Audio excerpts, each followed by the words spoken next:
Hello friends, welcome to my channel. சிறப்பான சில விஷயங்கள் என்னுடைய பார்வையிலிருந்து உங்களுக்காக. கடவுள் அனைவருக்குமே இன்று என்ற இரண்டாவது வாய்ப்பை கொடுத்துள்ளார். அதை அழகாக பயன்படுத்தி கொள்ளுங்கள். ஆபத்தில் உதவுபவனே உண்மையான நண்பன், ஆகச்சிறந்த நண்பன். அவனை கடைசி வரைக்கும் நம்ம மறக்கக்கூடாது அப்படின்னு முதியோர்கள் சொல்லியிருக்காங்க. பட் ஆபத்துன்னு தெரிஞ்சும் உதவின்னு நம்ம கேட்டோம். உதவாத உறவுகள் நமக்கு தேவையாங்க? கமெண்ட்டில் சொல்லுங்கள். நெக்ஸ்ட்டு பார்த்தீங்கன்னா, குட் ஃபுட் குட் மூடு. நல்ல உணவு நல்ல ஒரு திருப்தியை தரும் அப்படின்னு சொல்கிறாங்க.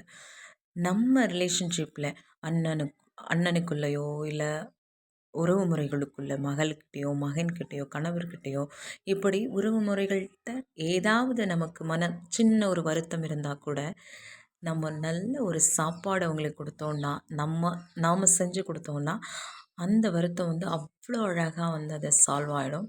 ஸோ இந்த அழகான விஷயங்களோட இந்த அழகான லஞ்ச் உங்களுக்கு பிடிச்சிருக்கும் நம்புகிறேன். இந்த வீடியோ பிடிச்சிருந்தா ஒரு லைக் பண்ணுங்கள், கமெண்ட் பண்ணுங்கள், ஷேர் பண்ணுங்கள், சப்ஸ்கிரைப் பண்ணுங்கள். Thank you for watching.